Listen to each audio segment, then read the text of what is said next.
Bonjour à tous, donc on se retrouve aujourd'hui pour analyser une partie entre un joueur expert contre une amateur. Donc on a avec les blancs le maître international Iban Baez Moreno, donc qui est espagnol, contre la jeune Mathilde Kuhn, donc qui a je crois environ 15 ans, en tout cas en 2020, qui se sont affrontés du coup lors de l'Open de Liffré 2020. Et leur partie a duré très très longtemps et ils sont arrivés dans cette finale qui est en théorie archi nulle. Mais c'est dans ces positions aussi où on voit la force des joueurs avec beaucoup d'expérience qui vont savoir tourner, tourner, mettre la pression à l'adversaire, trouver les moindres petites failles pour mettre la pression. Et finalement, le maître international a réussi à gagner cette finale après des heures de jeu, à mettre la pression à Mathilde, qui donc a fait une très belle partie, mais malheureusement pour elle, elle a dû signer la défaite. Donc on va étudier cette finale pour nous-mêmes éviter de nous faire, on va dire, arnaquer dans des positions comme ça, archi nulles, voir à quoi il faut faire attention, les moindres petits détails qui peuvent faire la différence. Comme je vous en avais parlé déjà dans les mails pédagogiques, les forts joueurs, quand ils vont avoir une position égale contre vous ou moins bonne, ils ne vont pas signer la nulle facilement, ils vont se battre jusqu'au bout. Justement, si vous n'êtes pas inscrit au mail pédagogique, je vous mets le lien en barre d'infos. C'est un mail chaque semaine, en général le jeudi matin, où je vous envoie du petit contenu échétien pour vous entraîner et des petits conseils. Donc on est parti tout de suite avec cette position où c'est au noir de jouer et ici Mathilde va faire sa première imprécision, on va dire. Elle va jouer G5. Alors G5, pourquoi c'est un coup qui est un petit peu douteux? En fait, il suffit de regarder la structure de pion. On se rend compte que là, en faisant G5, elle abandonne un petit peu deux pions. En tout cas, elle abandonne la défense des pions F6 et H6 qu'elle protégeait avant avec son pion G7. Donc là, elle a deux pions qui ne sont pas protégés par d'autres pions, on va dire. Ça force du coup les pièces noires à les défendre, par exemple le roi. Alors que si elle laisse son pion en G7, on se rend compte que finalement, elle n'a qu'un seul pion à protéger avec ses pièces, c'est le pion G7. C'est sa seule faiblesse. Donc, c'est plus simple à défendre.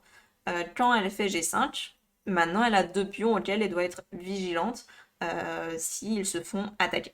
Donc ici, justement, avec les blancs, on peut se demander est-ce qu'on échange ou pas le pion F contre le pion G.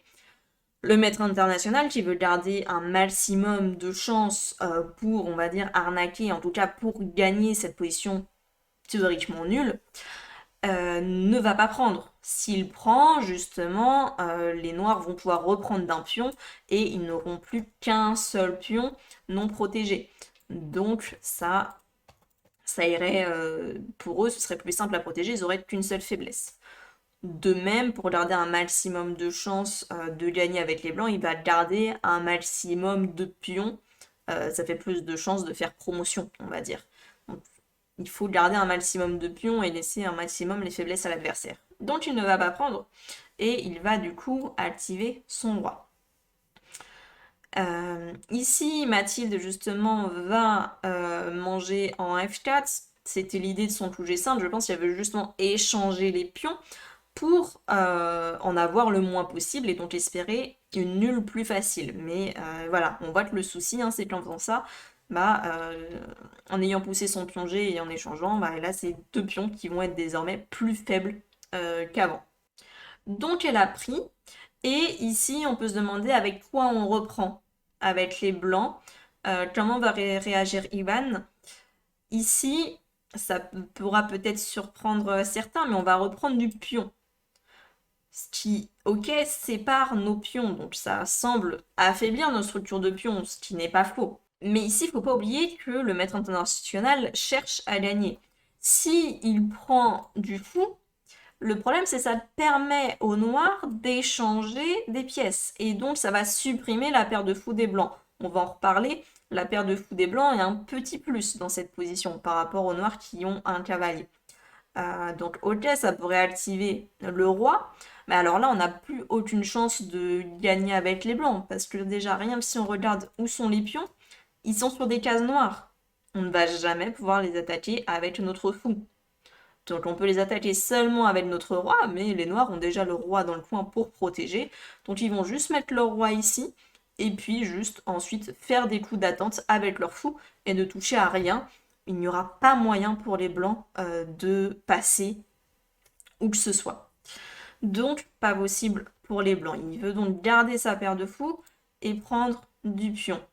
Alors, pourquoi c'est meilleur d'avoir une paire de fous contre fou cavalier?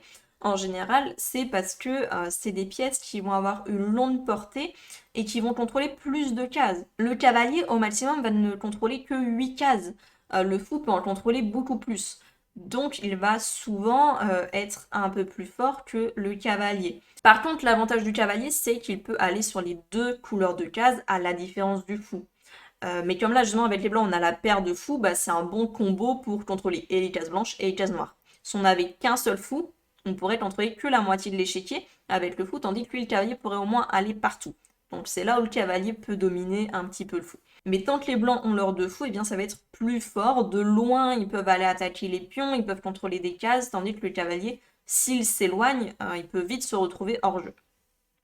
Donc ici, les noirs vont continuer et vont jouer fou d5, faire échec, justement espérant peut-être que les blancs interposent leur fou, et ainsi pour pouvoir échanger. Et comme ça, les blancs n'auraient plus leur paire de fous. Ils auront un fou qui se déplacera que sur case noire, tandis que le cavalier, lui, pourra déjà aller sur les deux types de cases. Donc on n'aura pas grand-chose à craindre avec les noirs. On pourra facilement défendre ici. Donc, les blancs, bien sûr, le maître international ne veut pas faire nul rapidement, il veut essayer de gagner, donc il va refuser les échanges de pièces et garder ses fous. Donc il joue roi F2. Avec les noirs, elle va jouer ici K et G7 et les blancs vont répondre F5. F5, c'est un très fort coup, très très intéressant. Alors, c'est quoi l'idée d'F5? Bon, déjà, ça fait jouer ce fou qui va justement mettre la pression sur ce pion H6. On voit justement tout le problème d'avoir enlevé ce pion G7 qui protégeait les pions. Maintenant, on a ce pion qui est faible, on va devoir défendre. Et ça va être compliqué. Pour ne pas le perdre, on va être obligé de l'avancer. Mais plus on avance les pions, plus le pion se rapproche des pièces blanches. Et donc, il est plus facile à attaquer désormais. Donc ça, déjà, ça va être un petit souci. Ça fait une faiblesse en plus à surveiller. L'autre idée d'avoir poussé le pion F5, bon déjà ça empêche le roi de s'activer plus facilement. Et aussi ce qui est très intéressant, c'est que ça bloque ce pion sur la case F6, sur une case noire. Alors pourquoi est-ce qu'on veut bloquer ce pion sur une case noire et pas sur une case blanche? C'est quoi la différence? Justement, ça c'est une différence fondamentale à comprendre quand on a un déséquilibre de pièces mineures comme ça, fou contre cavalier. C'est ce qu'on va appeler le jeu de couleurs. Si on prend la paire fou et cavalier, et qu'on se demande quelles cases ils peuvent contrôler, le fou, lui, ne peut contrôler que des cases blanches, tandis que le cavalier peut contrôler les deux couleurs de cases. Ça veut dire que les noirs vont plus facilement contrôler les cases blanches, puisqu'ils auront toujours deux pièces mineures, le fou et le cavalier qui peuvent contrôler les cases blanches, tandis qu'ils ont plus de mal à contrôler et protéger les cases noires, puisqu'il n'y a que le cavalier qui peut protéger les cases noires. Et le roi, bien sûr. Mais du coup, le fou ne peut pas participer à la défense des cases noires.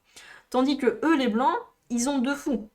Donc leur puissance est tout aussi importante sur case blanche que sur case noire. Ils vont contrôler une fois les cases blanches avec un fou et une fois les cases noires avec un fou.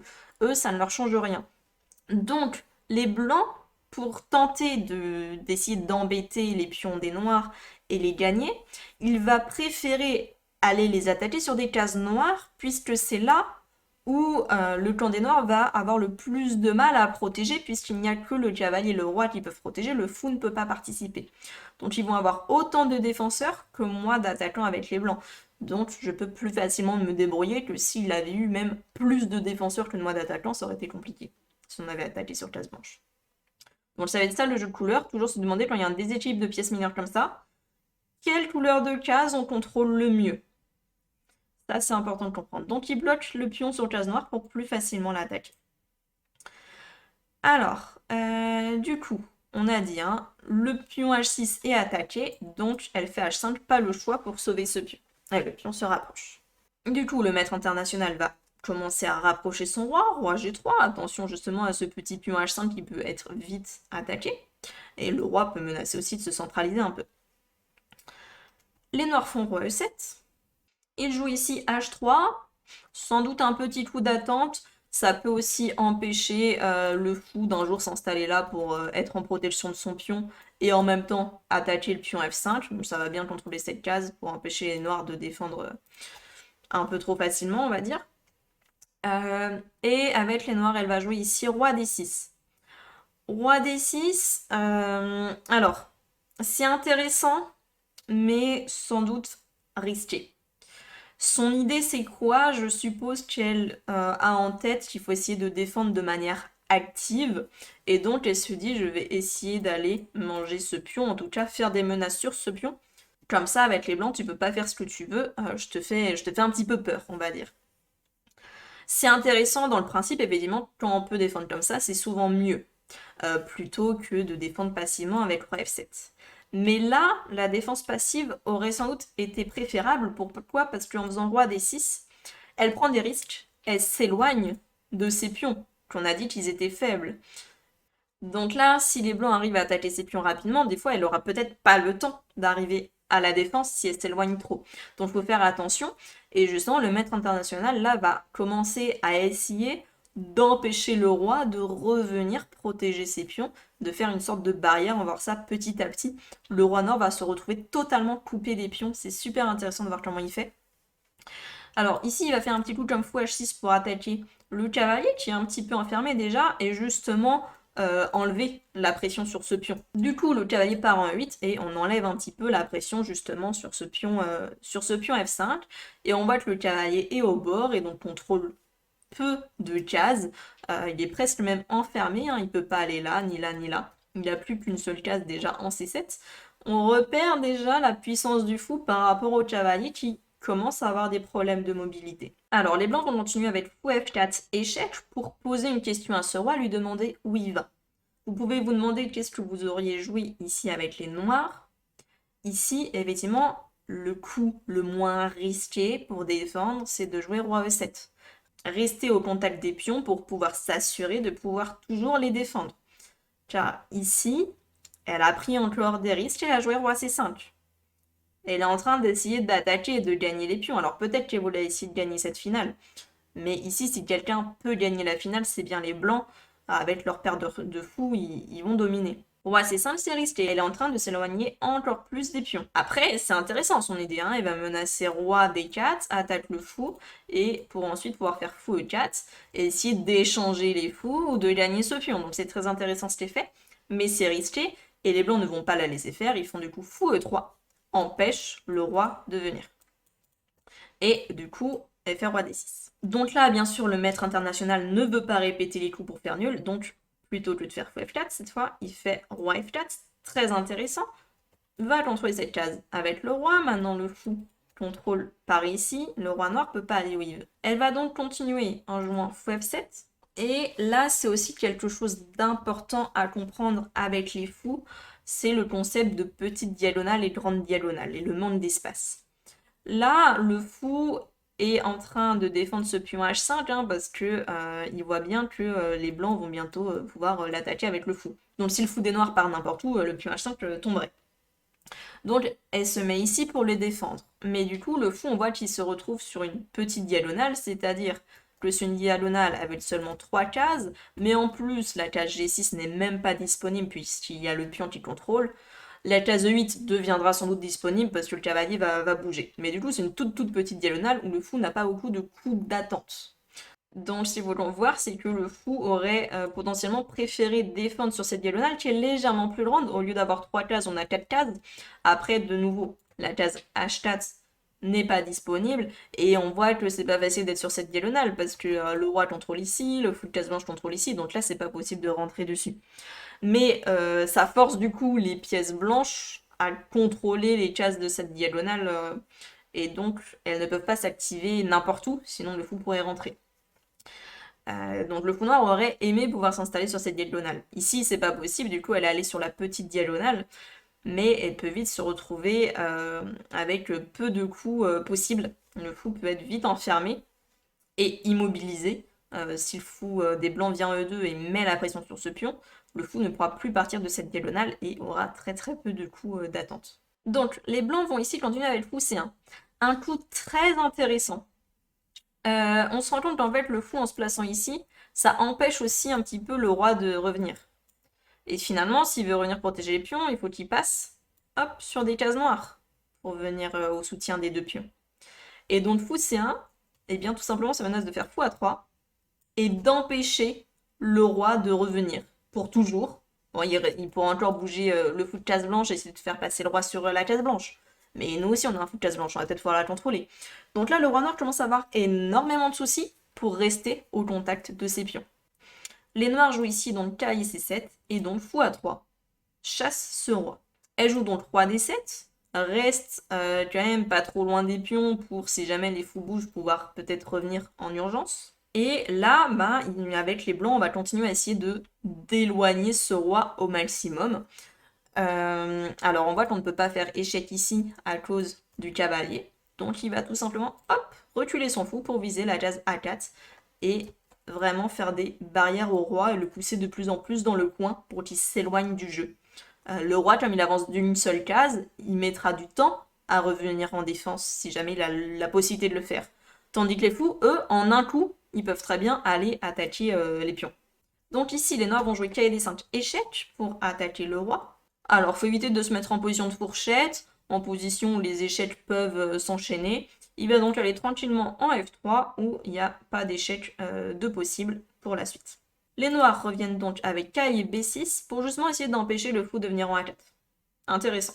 Et donc les blancs jouent roi G3, petite menace discrète. En fait, le cavalier s'est également lui-même éloigné des pions, donc ça devient plus difficile à les défendre. Et donc tout simplement, il essaye de faire roi ici, fou D1, et je gagne le pion.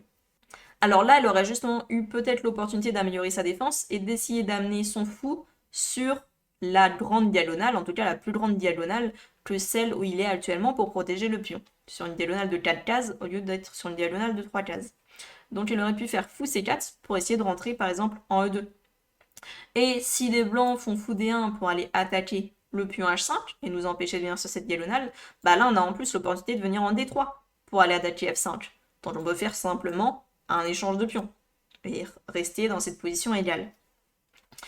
Donc fou C4 aurait été un bon coup ici, mais faut y penser, c'est pas évident. Elle joue du coup ici roi C6, mais du coup son roi s'éloigne encore plus de ses pions, son cavalier et son roi sont vraiment très loin. Ça commence à être dangereux de plus en plus et c'est pour ça que le maître international continue à jouer parce qu'il sent bien qu'il est fébrile, que sa position est en train de s'effriter petit à petit, la position des noirs, et qu'il a peut-être des chances. Après, ça reste toujours égal, c'est toujours pas gagné hein, comme position. Donc il va jouer ici fou D1 pour aller attaquer le pion. Elle joue ici K et C4 pour ramener le cavalier et attaquer le fou A3. Fou E7 vient attaquer l'autre pion, qui est donc menacé d'être mangé. Et ici, son idée, c'est cavalier E3. Elle a quand même bien calculé pour trouver des défenses agressives, on va dire, où elle attaque du coup le fou et le pion. Donc les blancs vont aussi sauver leur fou par fou A4 échec. Les noirs jouent donc roi C7.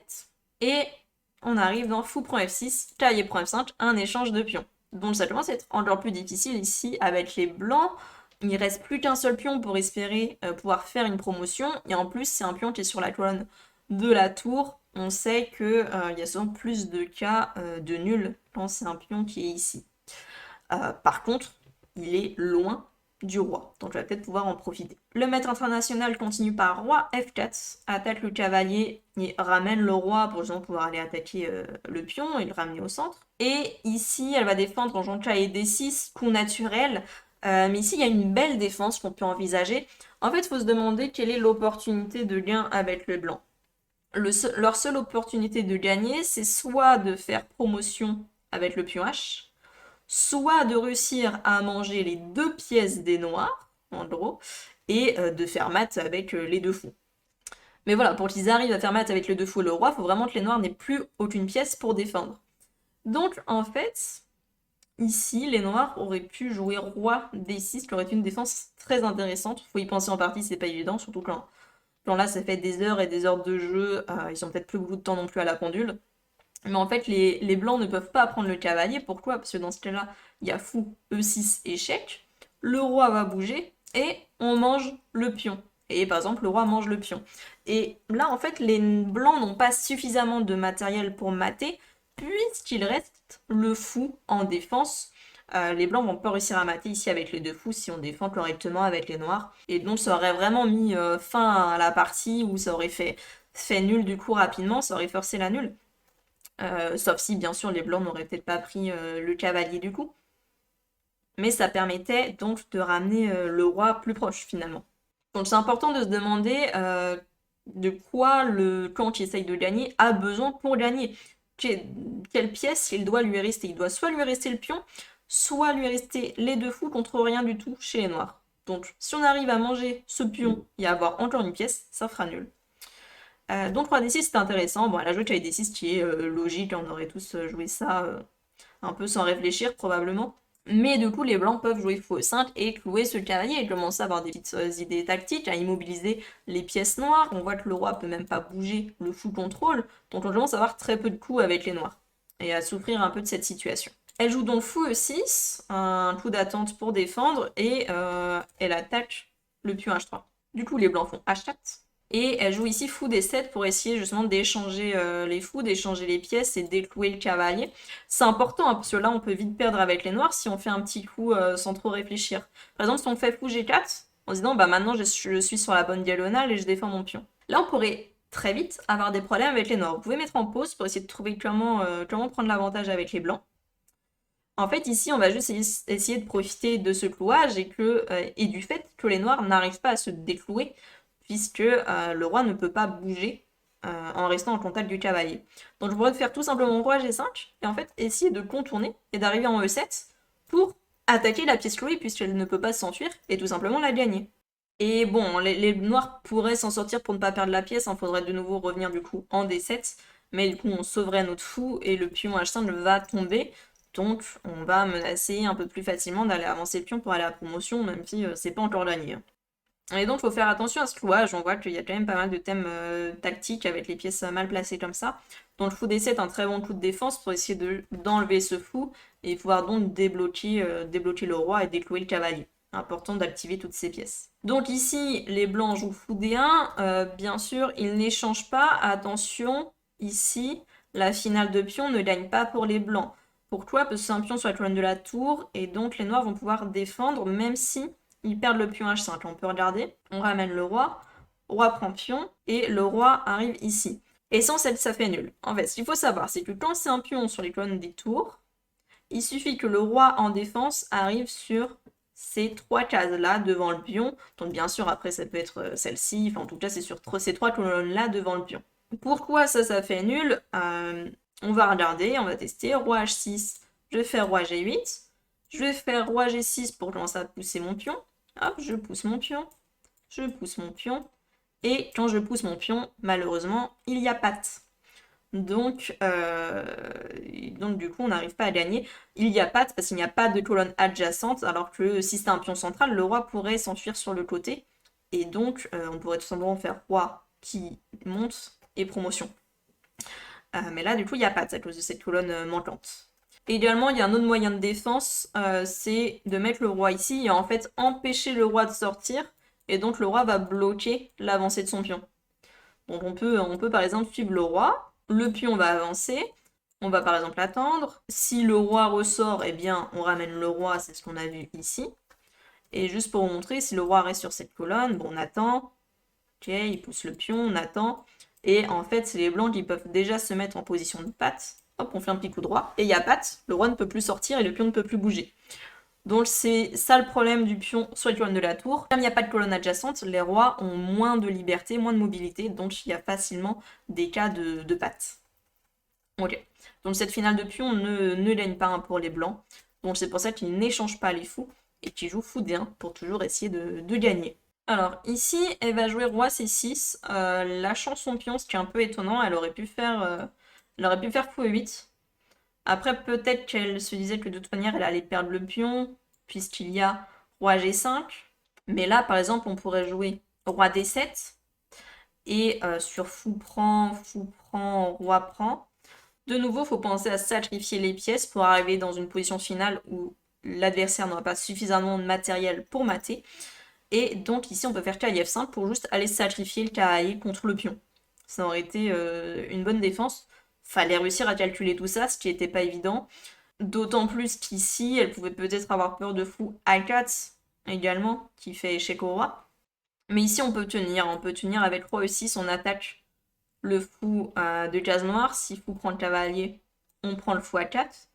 Et donc, même si on perd le pion, ce n'est pas grave, on va réussir à faire nul. Il suffira de sacrifier le fou de case blanche quand le pion passera sur la case blanche. Les blancs ont un fou de case noire, ils ne pourront jamais contrôler cette case blanche, s'interposer. Donc on pourra sacrifier comme ça. Et si les blancs jouent ici fou E8, on peut faire cavalier prend. Les blancs ont le fou d'attaquer, donc ils vont le sauver, fou F4. On peut ramener le cavalier, par exemple, en défense du pion. Le roi va chasser le cavalier, mais de nouveau, cavalier F5, comme ça, quand les blancs prennent le pion, hop, on sacrifie notre cavalier contre le pion. Et ce n'est pas grave d'avoir la pièce en moins, puisqu'ici les blancs n'ont pas suffisamment de pièces pour mater, donc ça fait match nul direct. Donc ça aurait simplifié, mais pareil, il fallait calculer tout ça, pas évident du tout. Les joueurs, pareil, je sais pas où ils en étaient au niveau du temps, ils devaient plus avoir grand chose, ils devaient être épuisés. Bon, c'était compliqué. Donc ici, elle a joué roi C6, lâchant le pion H5. Donc les blancs viennent le manger. Alors ici, les noirs continuent avec fou E6. Non, ce qui m'embête, c'est qu'elle essaye pas de revenir avec le roi, hein. Le roi est toujours loin, donc c'est là où il peut y avoir des problèmes. Les blancs vont aussi jouer fou D1. Ils auraient peut-être pu essayer de venir avec le roi et se rapprocher pour attaquer les pièces et accompagner le pion. Mais ok pour fou D1. Cavalier F7 vient attaquer ce fou et essayer d'échanger les pièces pour justement faire nul. Bien sûr, on va refuser avec les blancs, mais il fait du coup un petit échec, ne laissant pas le temps au cavalier de prendre le fou. Roi C5. Et ici, fou B8. Alors, fou B8, c'est un petit peu étrange. Alors, je comprends sans doute l'idée, il va aller essayer de faire peut-être un échec par derrière, mais ça aurait sans doute été plus logique de venir en C7. On voit que le roi, du coup, se fait totalement bloquer par les fous. Et comme ça, le fou a quand même un peu plus de cases de mobilité. Sans doute un peu plus logique que le fou B8, mais bon. Et du coup, il fait fou B8.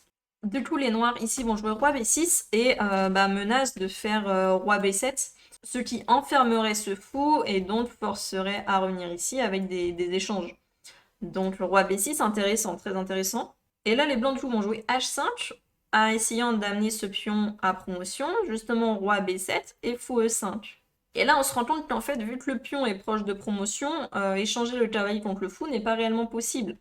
Parce que cavalier prend fou, roi prend, on remarque que les noirs n'ont plus qu'un seul fou de case blanche et le pion n'a qu'une seule case blanche à traverser. Et en plus, on a un fou de case blanche qui va pouvoir essayer de s'interposer, d'empêcher le fou des noirs de venir contrôler cette case.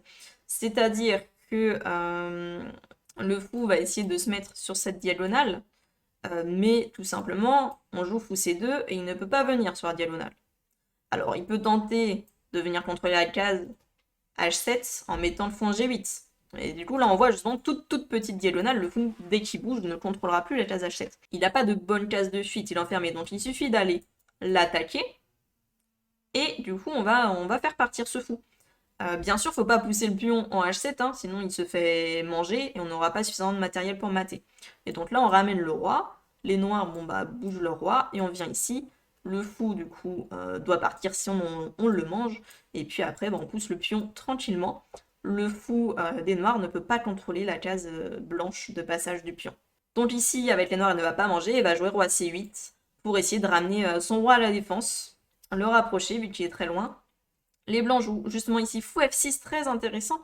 Empêche le roi de venir. On voit que les deux cases sont contrôlées par le fou. Ça fait une barrière, le roi ne peut pas se rapprocher. Les noirs font du coup roi C7 et les blancs fou E7 pour bien s'assurer de faire toute une barrière au roi qui ne peut vraiment pas s'approcher. Cette case est également contrôlée par le fou, donc il est totalement enfermé, il ne peut plus revenir. Les noirs font du coup roi C8. Les blancs continuent par fou E8, commençant à mettre la pression sur ce cavalier qui également a peu de cases, et du coup il n'y a que le fou qui défend, mais on va peut-être pouvoir essayer de l'attaquer.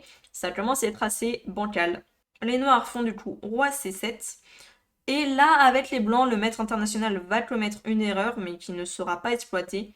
Il joue ici roi E4. Alors, vous pouvez du coup vous amuser ici avec les noirs, essayer de trouver pourquoi c'est une erreur. C'est pas facile à trouver, il faut quand même un petit peu calculer, voir tous les petits détails, hein.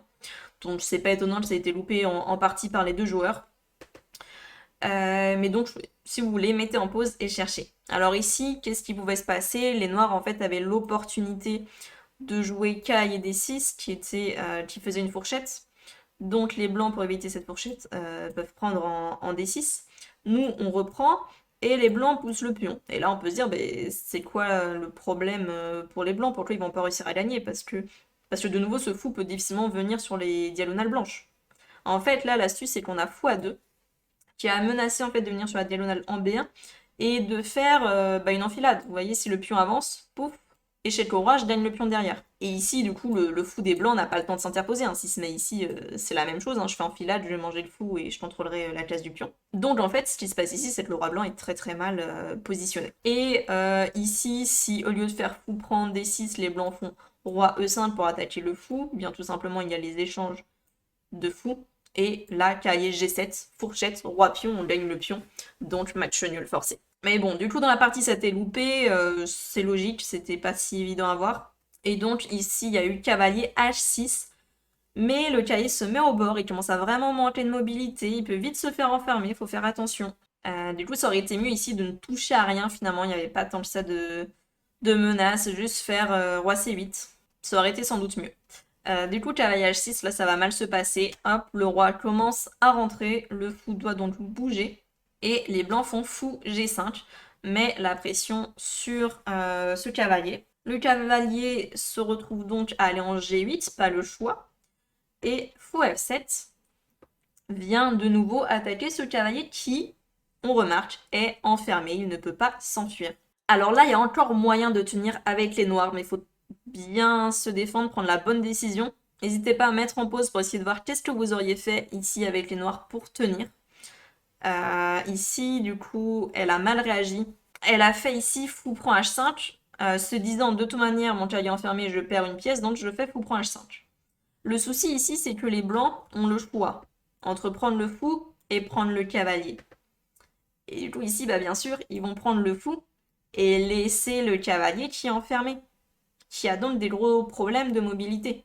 Et donc là, la paire de fous contre le cavalier peut gagner. Si les blancs prennent le cavalier, là, oui, ça fait match nul. Deux fous contre fou, les blancs vont pas réussir à mater et vont pas réussir à enfermer le fou. Mais s'ils prennent le fou, le cavalier va se faire enfermer, il va avoir des gros problèmes, donc ça gagne. Donc ici, avec les noirs, fallait pas prendre ce pion H5, fallait jouer ici roi D7 pour ramener le roi. Pourquoi? Parce qu'en fait, les blancs ne menacent rien.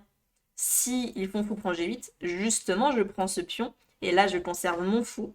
Donc, c'est pas grave d'avoir perdu le cavalier, les blancs n'ont pas suffisamment de matériel pour mater. Mon fou va pouvoir empêcher les échecs et maths. Il va pouvoir défendre, et il sera pas enfermé, on va pas perdre la pièce. Donc ici, en fait, si on fait roi D7 et qu'on attend avec les noirs, les blancs peuvent pas prendre le cavalier ou ça va faire nul.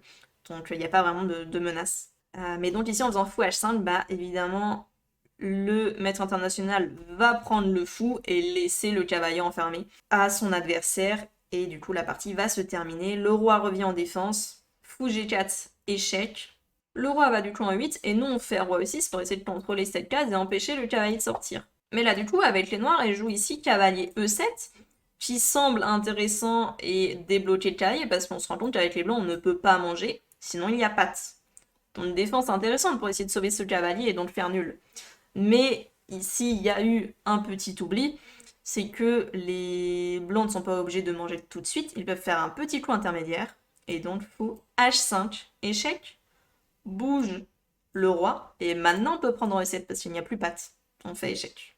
Et donc ici, on va mater avec roi de fou, c'est fini pour les noirs. Il y a eu encore quelques coups de jouer jusqu'à ce qu'avec les noirs, elle abandonne. Donc voilà, c'est une finale que je trouve vraiment très intéressante pour voir la technique du joueur expert, hein, le maître international contre quelqu'un d'amateur. On peut repérer du coup toutes les petites imprécisions avec les noirs qui ont été commises et qui donc ont mené petit à petit à la défaite, même si une imprécision c'était pas dramatique, ça restait une position en théorie nulle, mais une autre imprécision, puis une autre, et ça s'enchaîne, et on commence à se mettre dans des positions délicates, compliquées, et donc en pratique on finit par craquer. Donc à quoi il faut faire attention? Tout d'abord, à avoir le minimum de pions non protégés par d'autres pions. Donc là, il fallait à tout prix laisser le pion en G7 pour défendre les autres pions et juste toucher à rien, et il n'y avait pas moyen de passer avec les blancs. Donc ça, c'était la première erreur. L'autre erreur, ça a été ensuite de commencer, voilà, à éloigner le roi des pions pour essayer de chercher à finalement gagner le pion F5. C'est en soi une défense intéressante, c'est une défense agressive, on essaye d'embêter les blancs pour pas qu'ils fassent ce qu'ils veulent, et elle a raison de tenter des défenses comme ça, mais après elle a eu des problèmes et s'est retrouvée avec son roi bien trop éloigné. Il fallait revenir ici en E7 pour être sûr de rester près des pions.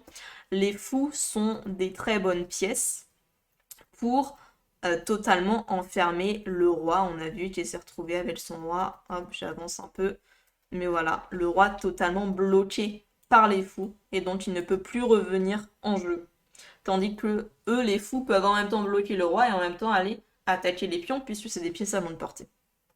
Donc c'est là où ça a commencé à vraiment être difficile pour les noirs. Après, ça pouvait encore tenir, mais ça demandait un peu de calcul, savoir quelle pièce garder, quelle pièce sacrifier éventuellement. Donc faites bien attention à pas vous faire enfermer le cavalier qui peut vite manquer de mobilité par rapport à un fou.